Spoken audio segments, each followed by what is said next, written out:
everyone. Welcome to episode 4 of our Paleo Parents video blogging. Tonight's a little bit different. You'll notice it's actually quiet, which means that it's dark.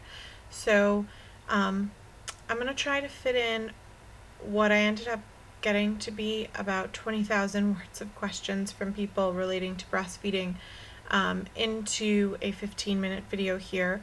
So I'm going to do my best, and if you feel like I've rushed through, feel free to ask questions in the comments to this video or this post, and I'll be happy to go into a little more detail.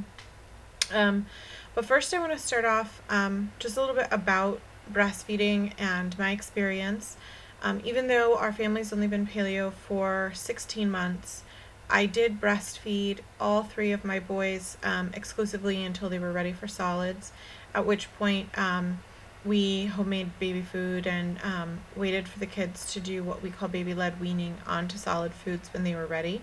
I'll talk about that a little bit more, but I just want to make sure that you understand that I'm not someone who doesn't have experience to be talking about this, because I think as a breastfeeding mom or as a pregnant woman or as the support system for either of those women, it's important for you to recognize when someone's giving you valid information.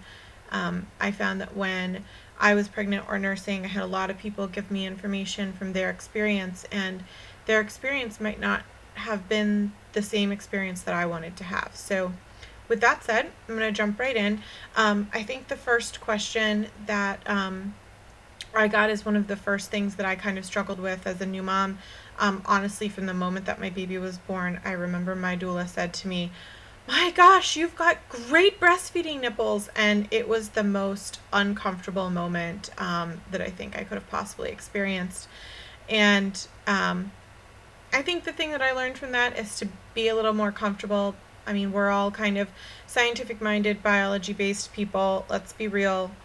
Breasts are for nursing. They're for breastfeeding. We're mammals. That's what they're there for. So try not to be ashamed. Try to kind of gain a sense of confidence in what it is that you're doing, and the more and more that you do it, I guarantee you're going to get more comfortable, you're going to get less clumsy.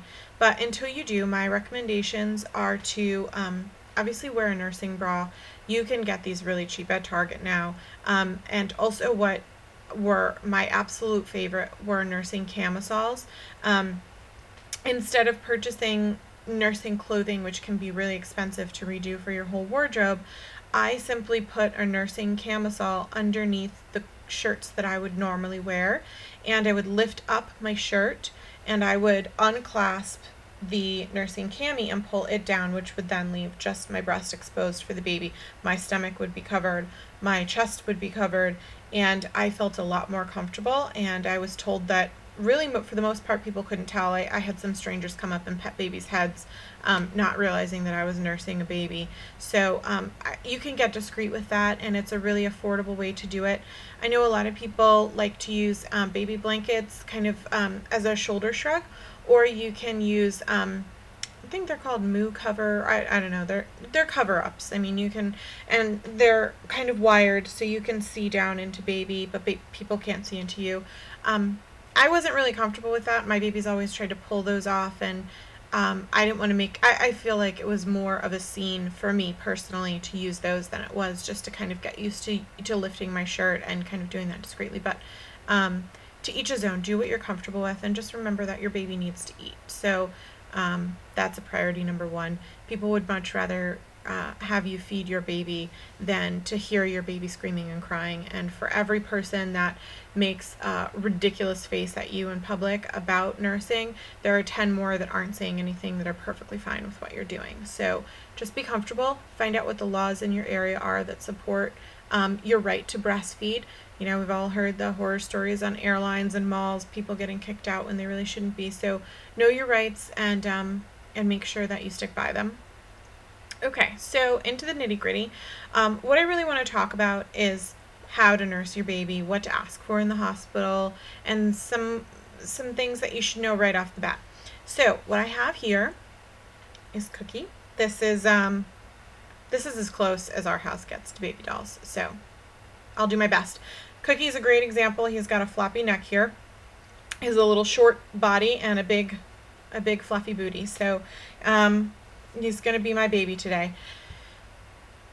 When you are nursing, what's most important is you'll notice the way that I'm holding Cookie's head is I'm kind of wrapping my hands around the top of his shoulders and supporting his head with my fingers. I got complete control here to do whatever I want with his head. It's wide open.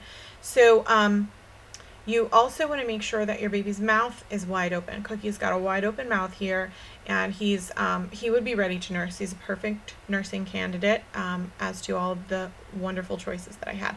So when you're nursing, if you're left-handed or right-handed, it's going to be the best choice for you to try to start first with putting the baby's head in whatever hand you are. So I'm actually right-handed. I'm doing this backwards, but that's because it's like looking in a mirror. So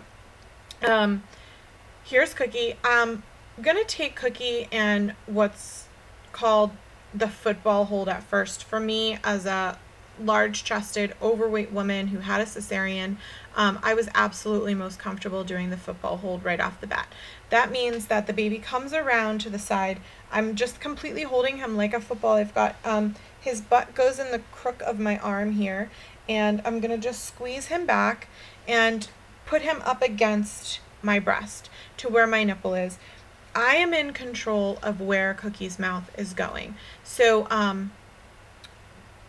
if Cookie's mouth is turned too far in, or if Cookie's mouth is turned too far out, he's going to really struggle to swallow and find that really good latch. I'm going to put him center mouth, dead on to the like dead center of my nipple, my areola, and I'm going to also make sure that his jaw is dropped down just a little bit so that he can open his jaw and reach in and kind of clamp on to what he needs to get the milk out.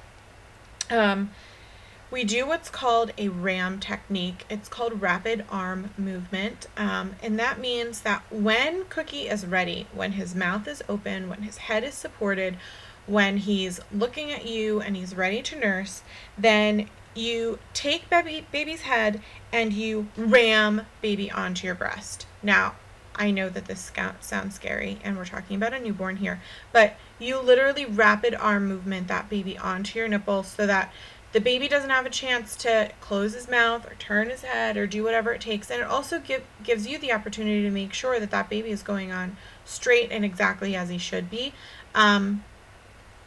If for whatever reason you latch on and it doesn't feel good, okay, get the baby off your breast, because that means that you're doing more damage than good. It's really important to understand that as a brand new nursing mother, your first few days of latching might not feel good. They might feel what we describe as being tender. That is perfectly normal. But if it hurts, if you have searing pain, if you have a tear come to your eyes, or you have to wince and kind of scrunch up, it's not right. Unlatch, pull baby off, and try again. Make sure he's dead center, jaw dropped, wide mouth. Okay. Next hold I'm going to show you is what most women end up doing and are comfortable with. But I just wanted to show you that the cross cradle hold is actually really easy. It also leaves this hand free. Hello. And if you are a large breasted woman, if you've had a cesarean, it's really much more comfortable to kind of put baby over here and not interrupt what you might have going on in terms of tenderness on your belly. So it is a good suggested hold. It worked well for me.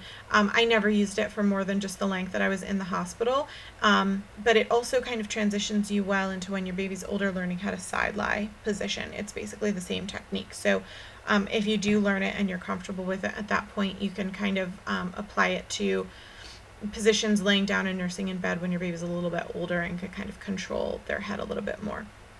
Okay, so the next position I'm going to do is I'm going to put baby's head in my elbow crook here. As you can see, Cookie's neck is floppy, so it's my job, my elbow, to kind of make sure that it doesn't go back any further than it needs to. Cookie's head is going to stay right here. And then I'm gonna drop my arm a little bit. This is the one that he's in, crook of the neck, and see how I've got my arm holding his butt. Find a, in between the crotch of your kid's legs, whatever it takes, to kind of support their full body with your forearm. Then you're gonna cross your hands over here, and you're gonna use this hand for the head control. And at this point, again, you're finding the center of your nipple, you're finding Cookie's mouth wide open, jaw dropped. Do not try to put the baby on if the mouth is wide open. It's not going to work. And ram the baby on. With this technique, the most important thing that I ever learned from the Leche League is that the baby's belly and your belly button should be parallel. So if you'll see, I'm holding Cookie up here. You're going stomach to stomach, and you do this when you're holding his butt. You're making sure that he's not flopping out. It's really difficult to swallow if your body is kind of upside down or inside upside down like this. So your belly button to belly button parallel, straight onto the nipple, mouth wide open, and you're ramming that baby into you. You are not leaning into baby. That's not comfortable for anybody. You are not letting the baby kind of inch and find its way onto the nipple. You are ramming the baby on belly to belly, supporting as much as you can or as is necessary. So both hands at first, then once you get baby into position, everything's great. Again, you have this hand to kind of do what you need to do and move around. Okay, I'm going to take a jump here so that we can zoom in a little more and I can talk to you about some of the other things that we got asked questions on.